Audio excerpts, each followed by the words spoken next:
യഥാർത്ഥത്തിൽ ആ ഇൻ്റർവ്യൂവിൻ്റെ ടീസർ തന്നെ ഉണ്ടാക്കിയ ഒരു തരംഗം ഭയങ്കരമാണ്. അതിലൊരു പ്രധാനപ്പെട്ട കാരണം മുഖ്യമന്ത്രി പിണറായി വിജയനും മഹാനടൻ മോഹൻലാലും തമ്മിലുള്ള ആത്മബന്ധം തന്നെയാണ്. അങ്ങ് ഈ ഇൻ്റർവ്യൂവിൻ്റെ ഒരു പഴയ തുടക്കക്കാരനാണ്. കേരള ടൂറിസത്തിൻ്റെ ബ്രാൻഡ് അംബാസിഡറായി മോഹൻലാൽ വരുന്നു. മോഹൻലാലിനെ ആദ്യമായി ഒരു മന്ത്രി ഇൻ്റർവ്യൂ ചെയ്യുന്നത് താങ്കളായിരുന്നു. ഇത് രണ്ടും തമ്മിൽ എന്തോ ഒരു ബന്ധമില്ലേ?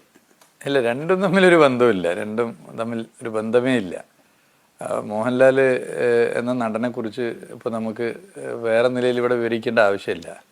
അദ്ദേഹം ഒരുപാട് യാത്ര ചെയ്യുന്ന മനുഷ്യനാണ്. അപ്പോൾ വ്യക്തിപരമായി അദ്ദേഹവുമായി ബന്ധമുണ്ട്.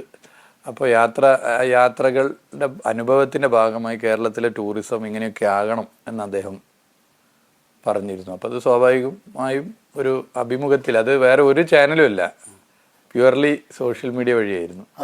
പ്യുവർലി സോഷ്യൽ മീഡിയ,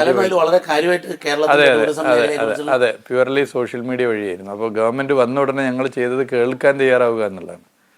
അതെല്ലാവരും കേട്ടിരുന്നു. ലാലേട്ടൻ പിണറായിയെ ഇൻ്റർവ്യൂ ചെയ്യുന്നൊരു ഇൻ്റർവ്യൂ വലിയ രീതിയിൽ ജനസ്വീകാര്യത ടീസർ നേടിക്കഴിഞ്ഞു.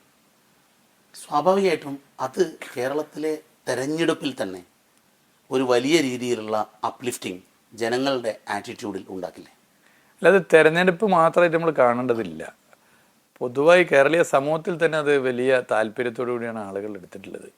അതിപ്പോൾ തെരഞ്ഞെടുപ്പ് സമയമായാലും തെരഞ്ഞെടുപ്പ് സമയമല്ലെങ്കിലും ആ അഭിമുഖം അത് വലിയ നിലയിൽ ട്രെൻഡായിരിക്കും.